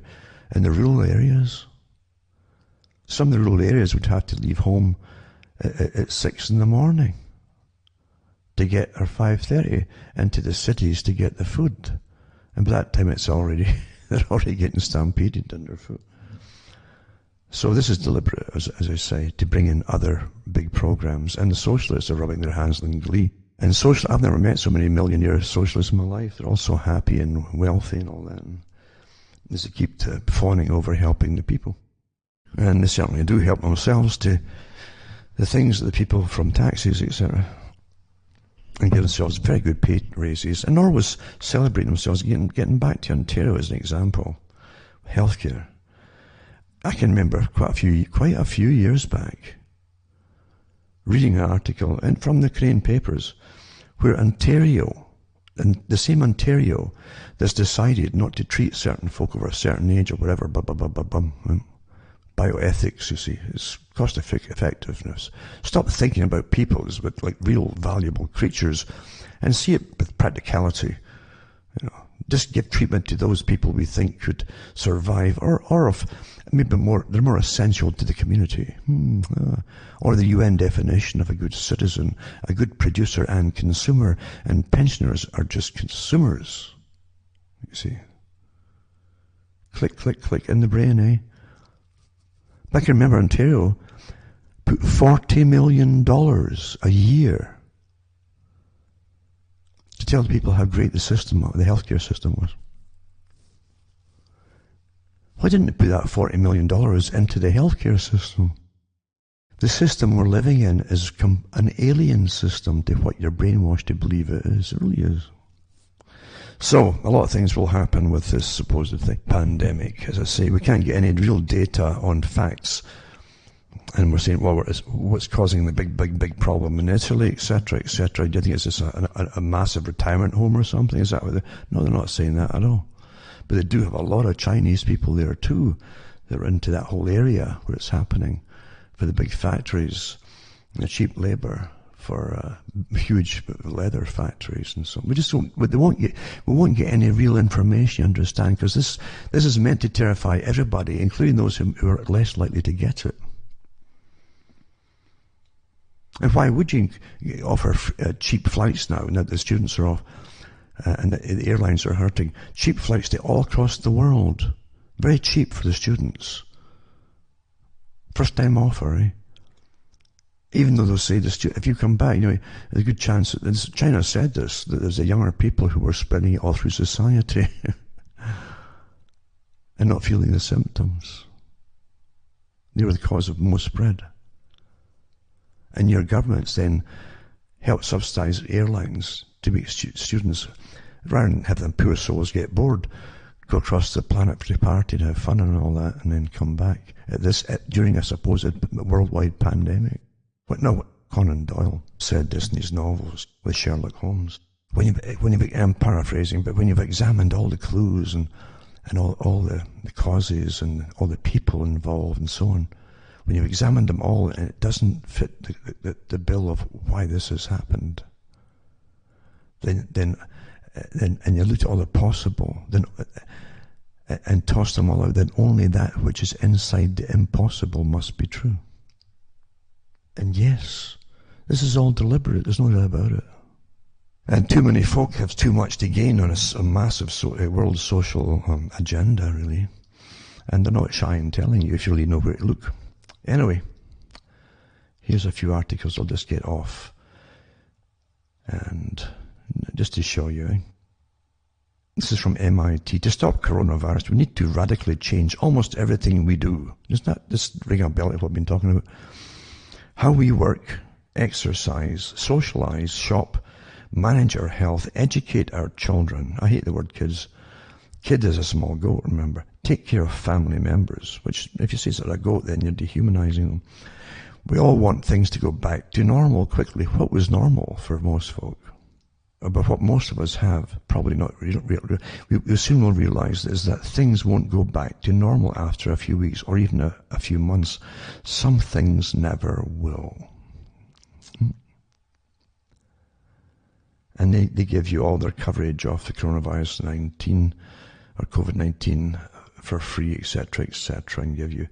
But they say it's now widely agreed, even by Britain finally, that every country needs to flatten the curve, impose social distancing to slow the spread of the virus so that the numbers of people sick at once doesn't cause the healthcare system to collapse, as it is threatened to do in Italy right now.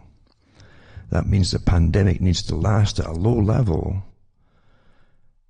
until either enough people have had COVID-19 to leave most immune.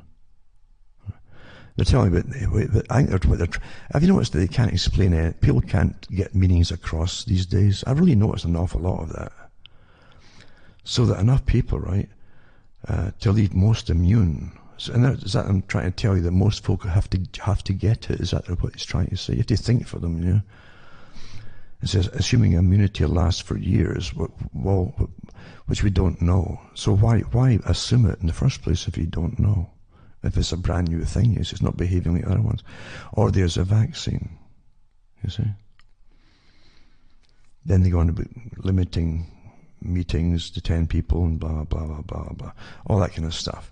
But the message really is it's never going to be the same. Well, the banks are collapsing. And they collapsed 2007 and 8, not because it had to happen, it's because it was a political decision at the top to make it happen. And I know people in Switzerland who work in the banking industry, and I asked one of them, how they happen, these back collapses, and just to get their take on it. And that's what was said. He talked to the top head of one of the top banks, and so on, very high bank, and who said it was a political decision, always done for other reasons, but not because they have to do it. You understand, if nothing's backed by anything, you can play the game forever and ever and ever. That's what Greenspan said. He said, we can never really collapse. He says, we just keep printing money up. They don't even print it now. They just punch in digits into computers. And special people that literally, they're magicians, have the authority to just punch them in. And, okay. Yeah. And there's nothing real about anything, except the effects that you're all getting screwed. So anyway, that's that one there. And the coronavirus pandemic, the real danger is Agenda ID 2020. That is the name of it. And Global Research did articles on it. And anyway, and yes, even with different sites that you might not even agree with or whatever, it's occasionally good to look at all information regardless, check it out and see if it's true or whatever, because a lot of people are looking at things that you're not looking at. It seems the more there is written about the causes of the coronavirus, the more the written analysis are overshadowed by a propaganda and fear-mongering pipe. Questions for the truth and arguments for where to look for the origins and how the virus may have spread and how to combat it are lost in the noise of wanton chaos. But isn't that what the black men behind this intended pandemic want? Chaos, panic, hopelessness, leading to human vulnerability, people becoming easy prey for manipulation. Well, that's what terror is for, you see.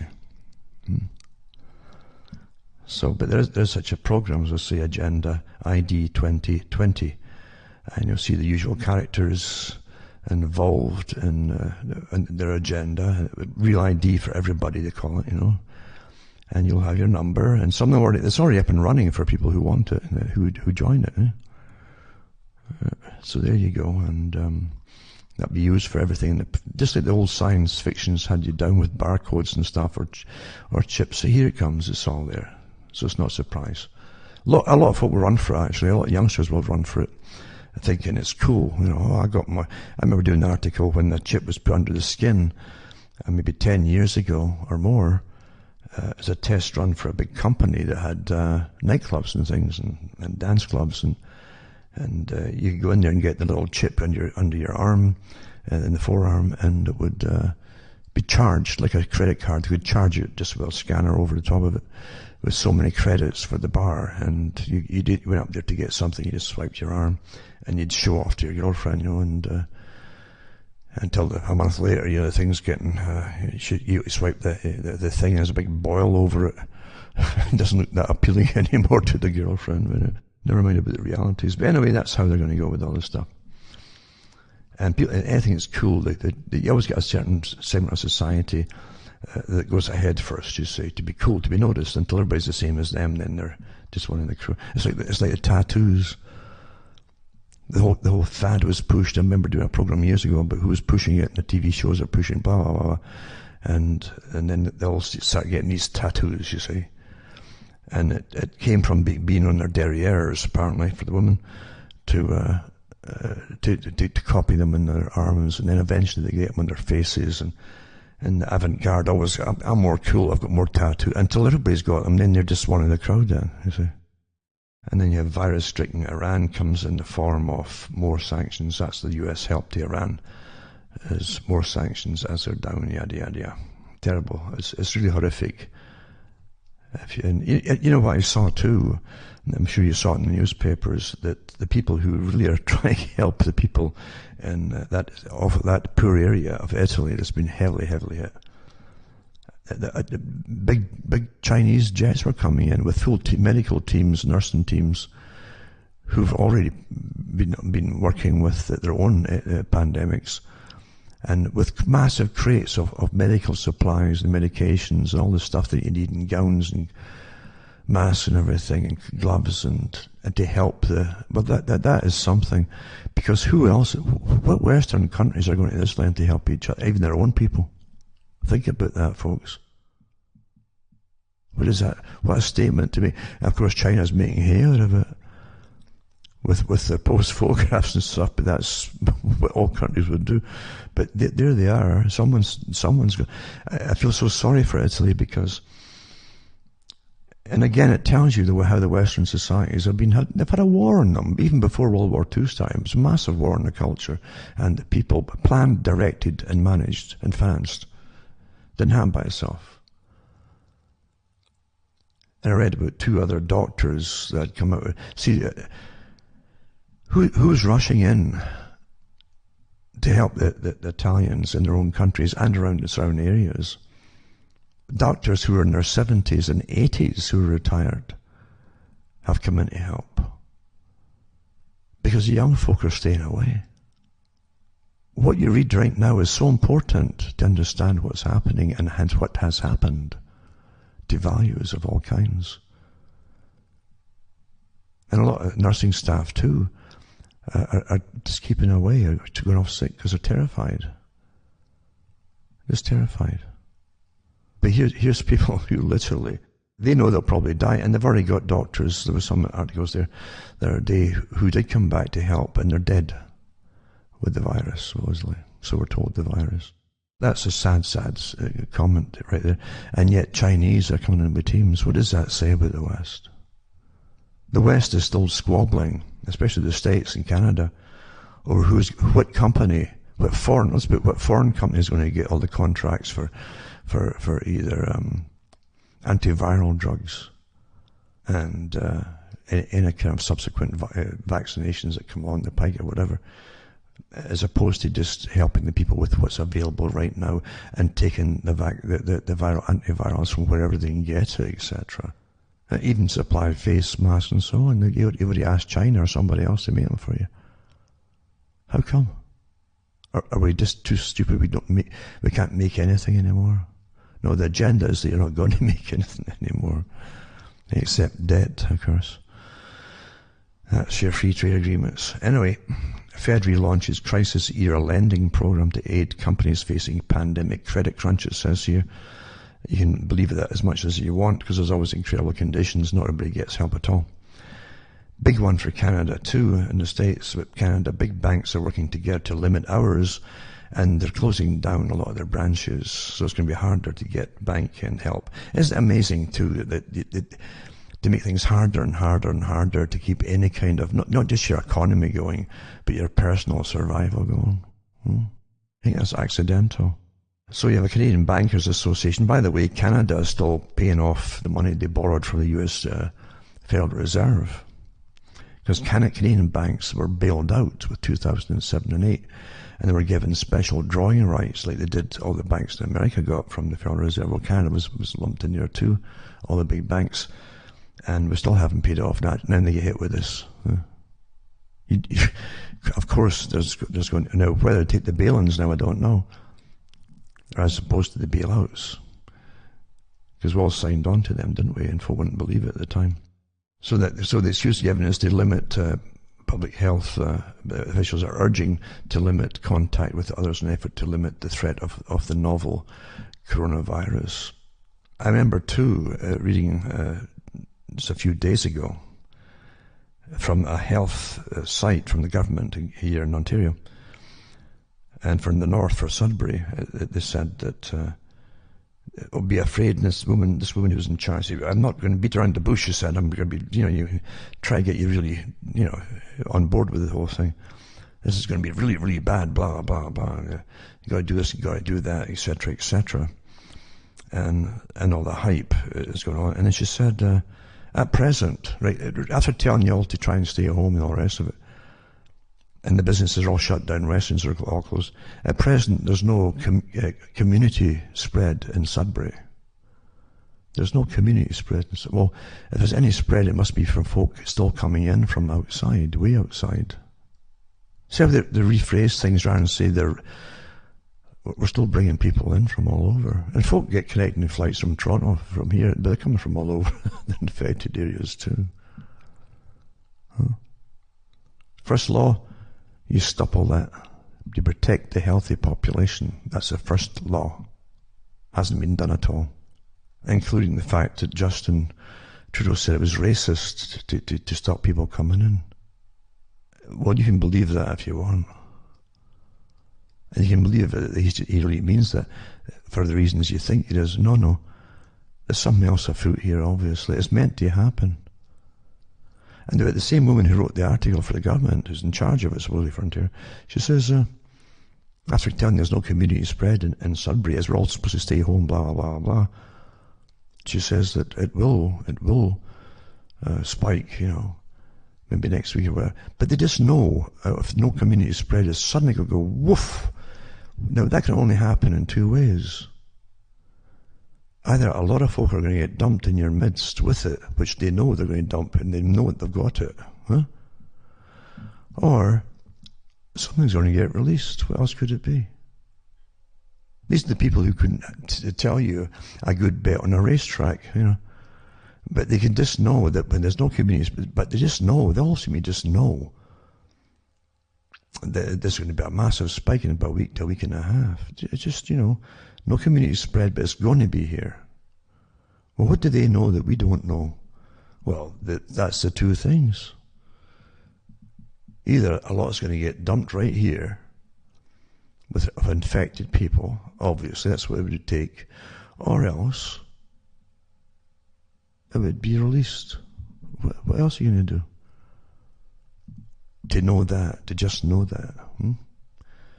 When you've got into literally a martial law type scenarios and shut everything down, including nothing in the stores, and you're sitting waiting for what? Either you're waiting for people to just get, and people are losing it. A lot of folk just can't take this kind of stress, and they crack up. That is happening, and this incessant drumbeat from the media. Oh no.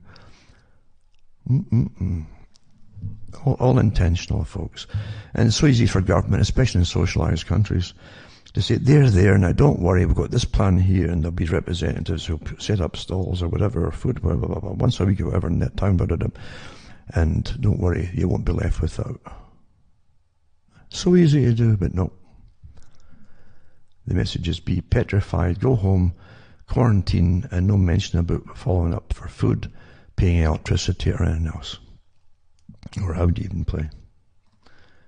This is Article 2 is Jackson Dockert. His name was Dockert. That's how you'd pronounce it in Britain, I think. Jackson Dockert on COVID-19. Canada's experiment in good faith may lead to catastrophe. Because that's good faith, people will just be sensible. If we're going to use the honour system to prevent Canada from meeting the same fate as Europe, everyone needs to take the community obligations seriously.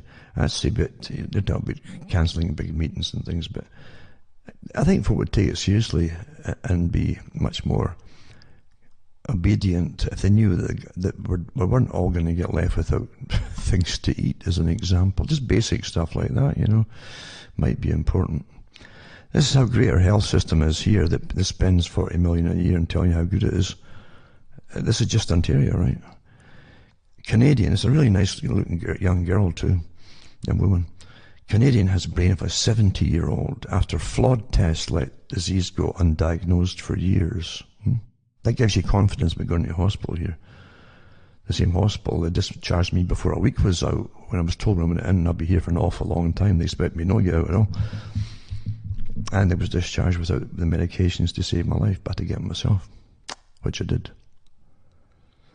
So it said, a young Canadian woman has been left with the brain of a 70-year-old after suffering from Lyme's disease for more than 7 years without treatment because she says tests failed to give her a proper diagnosis. Right?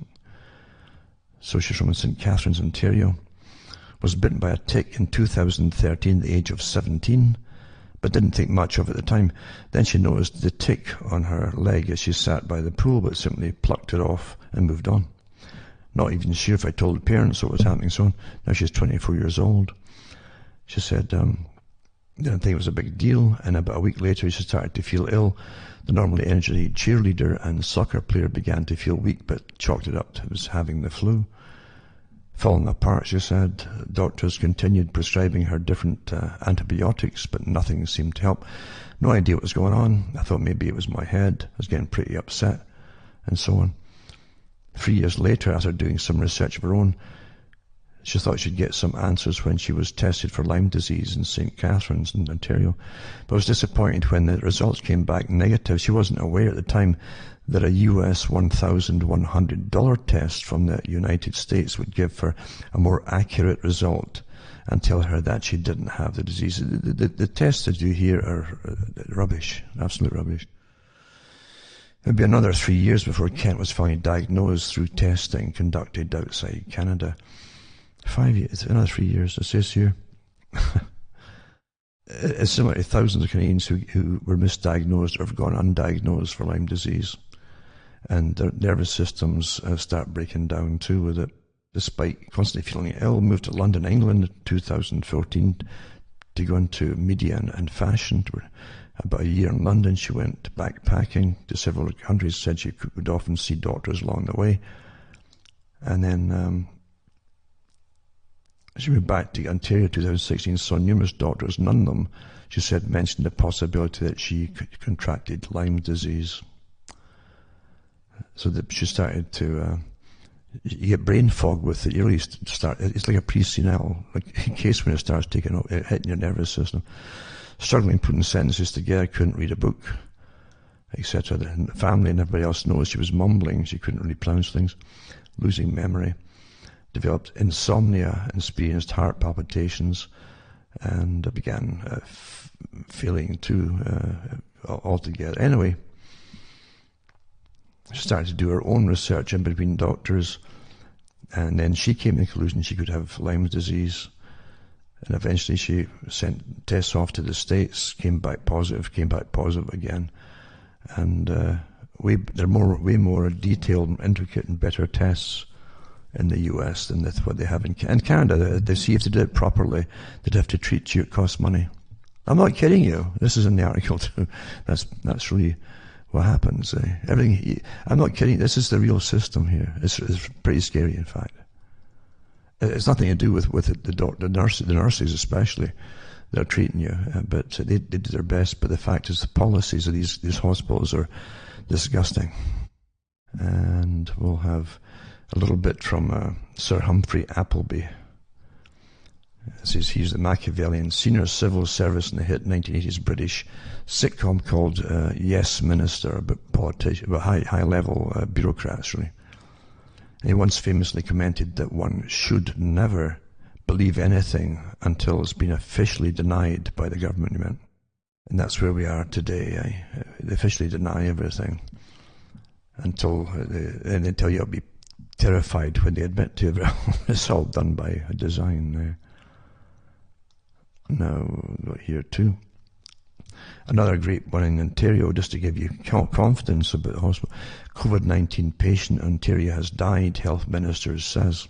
And this is Christine Elliott addressed to the fatal Muskoka, that's the area in south of me, Muskoka region, adding that it's unclear at this time where the novel coronavirus is in fact the cause of death. So here's your confusing, right?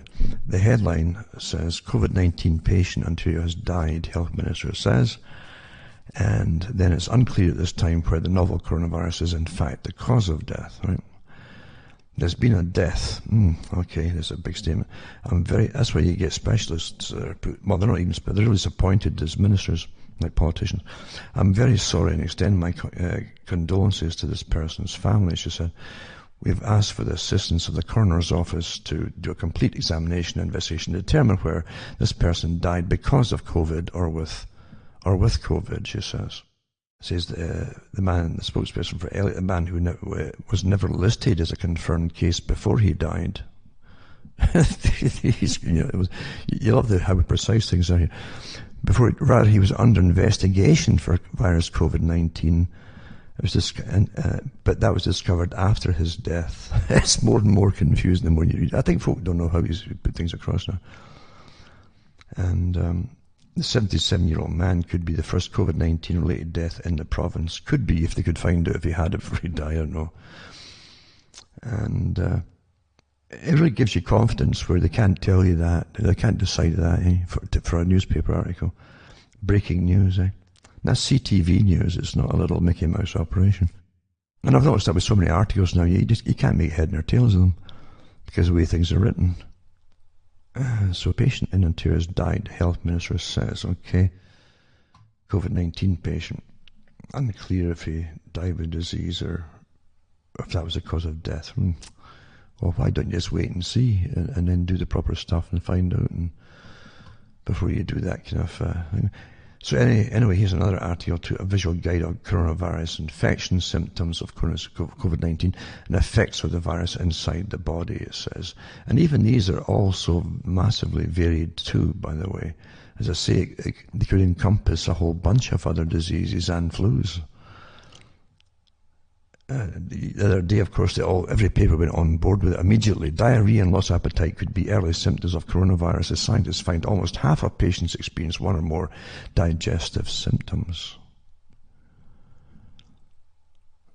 And you find, too, how many folk had digestive symptoms before they got the virus as a problem, like a habitual problem. Who knows? I mean, they don't tell you that. So the study of 204 Wuhan residents revealed 48.5% had digestive symptoms. Rather than say digestive abnormality symptoms or whatever. We all have digestive symptoms, or otherwise it would be dead. And there'd be no digestion going on. It says must also have normal respiratory issues, but 7 people did not, right? So some of them have the respiratory symptom, but 7 didn't. Those with digestive symptoms are less likely to be successfully treated and discharged compared to those with just respiratory symptoms. And again, why would that be? Why would your digestive symptoms be more likely to cause you to die? Well, maybe they cleaned out the stores and there's no food. Huh? I mean, we're left wondering here. That's Mail Online, it says here. But diarrhea, vomiting, and loss of appetite could be a symptom of coronavirus. It could also be a symptom of a whole bunch of other ones, You get that too with that Norwalk virus that goes around every year and other flus and things. There you are. And in a Europe closed down by the virus, the EU opens its doors to the US Army. That's a quite interesting article. Could defender become the invader of Europe? Who knows? I know that the military, the US has been stepping up the military before this, or to surround Russia again, of course. And as the wars, as the big corporations that run the countries in the military-industrial complex, they really missed the Cold War, so they had to remake it again. I gave the talk in the 90s that would happen. That's exactly what would happen, in fact, the late 90s. This is, if they want an enemy to get missiles, race for missiles and expensive jets and all that going again, then they'll have to resuscitate and revive the bad bear, the bad bear Russia. And that's eventually what they did, of course. Another article here about extraordinary decisions facing Italian doctors. And that was about how they're overwhelmed. And again, they put it down to bioethics. Once it comes down to, and a situation ethics too, we've only got so many things they have to treat people with. Who will we treat? And that's where it is, eh? And a lot of young folk are going along with this thing. Oh, it's okay to kill old folk off. And they've got their memes on the internet about it too. But they have to remember that every big revolution doesn't stop with the initial target. Eventually taking different sections above and below them, step by step by step. Another thing I found too is in China studies, they found that people with type A blood, again, were less likely, had more a chance of getting to be more severe or dying with it. There's interesting little bits if they're confirmed again with more testing in other countries. It's interesting to see. And you can also get a breakdown in the countries that also have a higher percentage of type A blood people. And you get ideas of things of how things will work out perhaps. But there's many other factors involved too. So if you got type A with heartburn, you better get some, antacids very quickly. I think maybe, who knows, eh? Because you'll probably find other things that'll come out next week with different kinds of blood types being the more predominant to have bad effects from it all. Who knows? Everybody gets in the act when it's every specialist out there gets a name out there. It's probably no time in history they'll ever get their name printed anywhere. I said the distrust in public authorities, that was Paul Craig Roberts. He's got an article, Have We Brewed a Whirlwind, he says. The destruction of the system in the West, can we even manage it pretty well? Signs and symptoms again, eh? And this is from CTV News again, given to them by, I guess, some other specialist. It says here that the top, signs and symptoms, right? Here you go. This is why you pay specialists. You might have a fever. These are what you might have, right? Remember, even when you get trained in medicine, they give you a whole host of signs and symptoms. And a lot of them forget that, doctors too. But it used to be stressed that the signs and symptoms, you won't get them all at the same time. It'd be very unique to have a patient with all the signs and symptoms for that disease. And what you're getting today too, most folk today are being told, in the West especially, being told, oh, if you've got a little fever, a little cough, self-isolate for so many days, you see, at home. And then it breaks out in the paper, they end up having to get taken into emergency eventually, or intensive care because they're dying at home. It doesn't inspire confidence to me. So fever, cough, and then difficulty breathing, right? Pneumonia. The pneumonia is really an effect that happens of it. It just means your lungs are filling up with basically blood, in a sense, if it's viral pneumonia. And it's your immune response to this disease that they can kill you. It can make you very ill, or if not kill you, in fact. And that's why the antivirals can then try fool the body that the thing isn't as bad, or isn't even present in the body. That's what you're trying to tell all the different response mechanisms in your body, just ignore it, and so you can breathe, etc. And if that doesn't happen, your lungs are overwhelmed with massive blood running in with all the different cells and so on, that there are killer cells and phagocytes and leukocytes, etc., all the different sites. And it's not a tourist guide, all these sites, it's just things your body happens to send there. Anyway, here we go again. So pneumonia is a response to something. It's like a condition, you might say. Bacterial pneumonia is a bit different with the dirty sputum and so on too, but similarly, you can get a breath eventually. The alveolar tissue are pretty thin walled tissues for oxygen to pass through and your CO2 to come out and all that, and before they give you your CO2 bill. And if they get damaged, which they do with this kind of thing, then you get fewer and fewer cells that are working for exchange, and that's what causes the problem. Sometimes you've probably seen them in Italy. People are on their bellies with the tubes on their front, their faces, but they're on their bellies to try to help them breathe easier, because the pressure's bad enough on the lungs, and often they feel a bit more ability to breathe better and expand the lungs to get the air in when they're lying on their chest to an extent. And then the other symptoms you might have, right? And remember too, fever, cough, difficulty breathing, pneumonia can happen with other things as well. So tiredness is another symptom. With anything too that's like an infection, weighs you down, you get tired. Aches and pains, well, that could be anything, eh? Nasal congestion or runny nose, it could be a cold or just a cold day. Or an allergy, a sore throat, or diarrhea, see? And then if it's getting worse, you see, they have difficulty breathing or shortness of breath, persistent pain or pressure in the chest, which could be other things too, including a heart condition, new confusion or inability to arouse, and bluish lips or face, which obviously is not healthy. But so you got a whole bunch of things that could or couldn't be. But the only way they can really tell, as I say, is with a proper working and accurate test, obviously, right? So like the previous flus, as I say, they often just lump them all down as a particular strain, and it's presumed. And you often find the games that governments play with the term presumed, and the presumption eventually vanishes as they want to show that for one reason or another that there's actually more of a particular thing which they want you to believe exists. And it's not necessarily the case if they hadn't had the test. We know that Italy surpassed China's death toll, despite having fewer confirmed cases. And there's another spike happening right now, apparently, in Italy. Pandemics they can come and go and rise and fall, is the idea too. Ontario declares a state of emergency amid the pandemic. CTV News again. It says this is a decision not made lightly, it says. And once again, you're left with, well, what do we do? Just go to your homes and sit there and stay there, is it? Or What are you supposed to be? But they certainly, and they tell you what they're closed, which is pretty well everything, pretty well. But they don't tell you how life is still going to go on.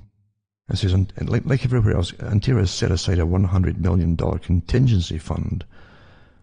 And contingency for what, though? And is receiving $200 million from the federal government, used to open 75 more critical care beds in hospitals, as well as 500 post-acute care beds to help hospitals set up 25 more COVID-19 assessment centres. So this is going to cost $300 million for Ontario. $300 million, right? For 75 more critical care beds in hospitals. And 500 post-acute care beds to help hospitals set up 25% more. I mean, really, they should have more post-acute care beds anyway in hospitals. So they're really making up for things they know they should have had before. Because you get post-acute in lots of things. But 75 critical care beds, eh? Money, you know, when government does anything, you probably see it when it comes holiday time for students. I can remember years ago reading articles where they would have amazing things like the Ontario government is giving about 16 or 17 million dollars to set up like one of these quasi private window cleaning companies that would employ 11 students. For how many millions was this? Yeah. What are they paying them? Well, of course, the money never gets to the bottom. I mean, the money goes, we're living in an awfully corrupt system, folks. We truly are, you know. And the last people who you want efficiency, you'll get from are bureaucrats and petty bureaucrats that run government political scenes as well.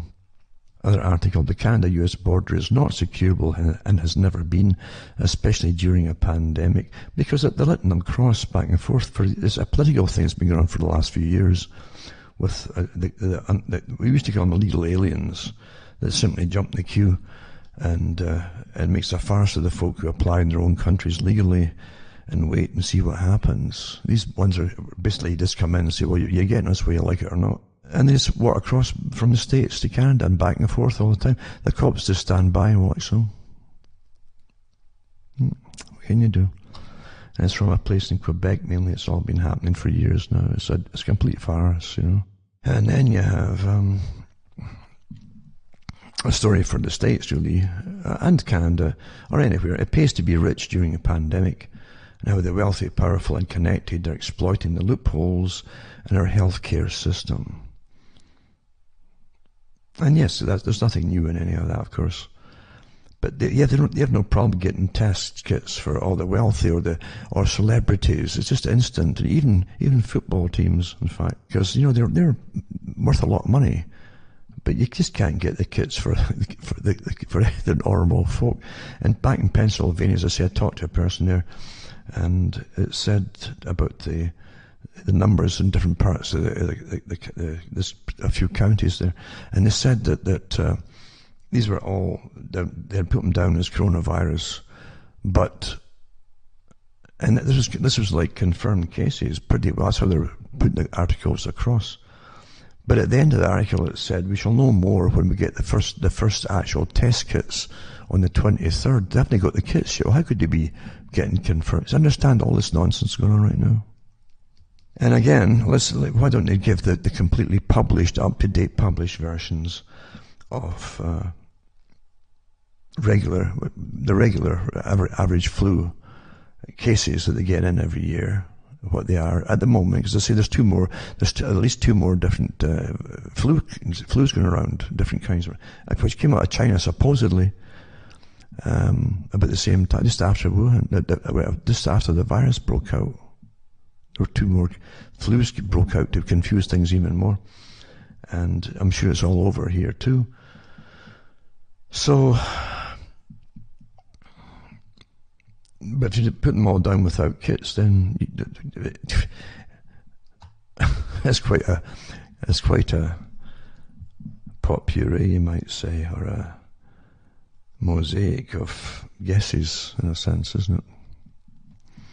So, to me, obviously, it's a massive agenda, because there's so many ifs and iffy things involved here, and it's been planned from the very top, with all the NATO countries obviously heavily involved in it, on board together with the exact same step by step. First, ignore it, and then have the press lambast anybody who mentions it from the supposed alternate sites. And then you come in, and then you give the permission for the press to go into overdrive and terrifying the public, which they do quite happily, much more than conspiracy sites did. And then you go on from there, step by step by step. That's how it's done. Let the prisoners out of prisons, which they're all doing, and even tell the same prisoners in the papers, on all the newspapers, that the police have been told not to arrest them if they get involved in certain areas of crime. So if you're a criminal and you get into the gangs again, once you're out there, you're not going to get arrested. They all know that, and it's going to be permanent Christmas time in the middle of summer when it comes along, because they've been told they're not going to get arrested. Well, when that all happens, then the troops will have to come out and deal with things too. You see, you kind of see where it's all planned to go, don't you? Don't you think so? Who knows? Maybe prison's going to be the only safe place to be eventually, because there'll be no prisoners there. But you might still get some 3 meals a day. Because at the moment everybody's scratching their heads with bare shells everywhere, in Europe here and everywhere else. What on earth are you going to do, eh? Huh? What are you going to do? I can imagine you could do a really good kind of dark comedy about this, in a sense. There's so many aspects of it, where you would have big, massive drones going over the cities, etc., after they petrified the public and terrified them and into bulk buying like never before of everything that they need and so on. And then they'll say, we must take in food. You've cleaned out the countries, an emergency thing, we're taking the food off you. And they fly over it, and he's got massive electromagnets hanging.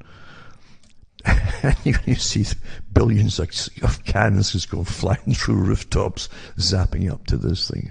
That'd be quite you could do. Yeah, it's funny how your mind works sometimes, because I get little pictures like that with the kind of things that they're telling us. But yeah, it's so obvious that people have no confidence in governments in the West, because the governments have given us no reason to ever trust them, in effect. And things will get rather nasty. So don't lose your cool, folks, because folk are cracking up now. They really believe they're in a movie now. The movies never end up well, if you noticed all these movies. So folk are terrified, and it's working awfully well by those in charge of it. And everybody will do their parts. The police will do their part, and they will go overboard as the public get nastier towards them when they're denied entrance for the 2nd time or 10th time that day into the same store for food. And that's happening already, in a sense. Things like that. And then they expect the police might start getting sick with it, and they want time off as well.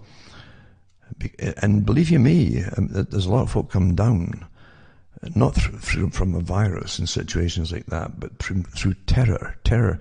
If you want to get all the signs and symptoms there of fatigue and lethargy and so on, and just get constant stress for a while, a terrible fear, and you'll start breaking down. You'll get the symptoms of it from the psychological effects of it. Terrible thing to have, and that'll go for police and everybody else as well. Because if they're married and they go home and their wives are there, maybe they might be in the police themselves, the wives, and that they're terrified of even bringing it home if they've got children. So it's a domino effect. That's how things are designed to go. The military will just talk about it too. They'll come down with it. And I tell you, folk have no idea. The average people have no idea, none at all, of how to manage self-quarantine and basically barrier techniques to ensure they don't get it. It's a very intensive way to what you clean, and even if you have gloves and you take this off and take that off, you do your shoes, you do everything. Where your shoes have walked, keep them outside your house, blah blah blah blah, and then sterilize the shoes and boots or whatever. You've got to, if you have two people and you one's what you call the dirty one, and their one's a clean one, when the whole thing's open for the dirty one who puts things out, and you can't cross-contaminate. It's a highly intensive thing to know. Most folk can't manage it, and they don't know how to do it. And a lot of folk in the hospitals don't even know how to do it, folks. It's sad, very sad, but true. Because one tiny little thing, so we're told, and you got the pictures almost emblazoned in your mind with psychic driving, just like 9/11 towers, boom, boom, boom. You see this awful thing that you expect to come out of a kind of cartoon or a Simpsons cartoon, and it's embedded in your brain. It's got picture, you got the thing blowing up, this big drawing of this thing, and everything you look at, which is quite amazing. It's like the AIDS one. When AIDS came out, and they terrified the public then too. The people thought they could get AIDS just from folk having accidents and car accidents and the thing. The ambulance drivers wouldn't go near them. They were because it was a brand new thing too, and it was terrified. Oh, it could be airborne, it could be this, blah blah, same kind of thing. So again, psychic driving and again they did drawings for the peasantry back then, and really good drawings, big drawings, sometimes half a page, of this tiny little thing they thought was the virus for HIV. And they even said it seemed to be part bacterium and part virus, like a virus said, oh my God, this brand new thing from outer space or something, That's how it's put across to you. These are drawings, artist renditions, probably from horror comics, I imagine. And that's how they terrified the public back then. But literally, poor souls were getting accidents, and the ambulance drivers, they were petrified. They said, oh my God, because the same thing, we're all going to die. And the World Health Organization was going overboard. Oh yeah, in about 5 years' time, 6 years, 10 years at the max, 95% of the folk will have this virus, etc., etc., etc., etc., etc. And here you go again, There you go. But again, no one will dare say to the biolabs, this is enough. The people aren't going to have this anymore. And stop churning out these scientists that literally make a living getting paid to find pretended ways to, well, if this virus decides, it's so it's intelligent or something, if this decides to mutate 10 different steps here into this or that, well, we might be ready for it by making it happen first. Meaning inventing it. And since we all have a say on life on the planet, maybe we should start saying, that's enough. That's enough. And it's not just level 4 biolabs that do this. Level 3 are doing them too. Some of these countries can actually do it in a kitchen, folks. Create things like that. There you go. Anyway, don't be panicking. Keep in touch with your buddies. Help each other out in these times, which are not good at all for us. And we'll get through it one way or another. We've no say in the matter. For those who are cracking up, we're all in the same boat. When the power's been taken out of your hands, for most things, you've got to keep your head and just do basic survival and getting along day by day. That's all you can do. Because this was planned, I'm sure, a long time ago. If it wasn't this time, something would be released down the road, etc. As you know, because the economy's been kaput for a while. They want us into austerity. They've been talking about forcing us into austerity for years so they control us all, and less children in the West, etc. And as I say, the banks are just, they're jokes. If they're backed by nothing and they keep telling us we're in debt all the time, and they keep devaluing the price of your currency, so you need more and more of the same dollars or pounds to pay for whatever. It's not meant to go on forever that way. The control freaks could make it go on forever and even give you more bang for your buck, but no. We are controlled that minutely. Money rules everything. That's what old Rothschild said a long time ago. He didn't care who appointed people as leaders or kings or queens, as long as he had control over the money. He says they all belong to me. They do what I tell them. Money controls. That's it. That's kind of paraphrasing, but that's what he said in his own memoirs. Money's the key to things. And you can force folk to do anything, even get rid of their own children, if need be, for economic reasons. That's taught in sociology, and of course, naturally. So, keep cool and look after each other, because it's all we have, really, isn't it? And I'll get in touch next week again. Do your basic cautions, and we'll come through it. Okay? I'm Alan Watt from Ontario, Canada, and it's good night, and your God or your gods go with you.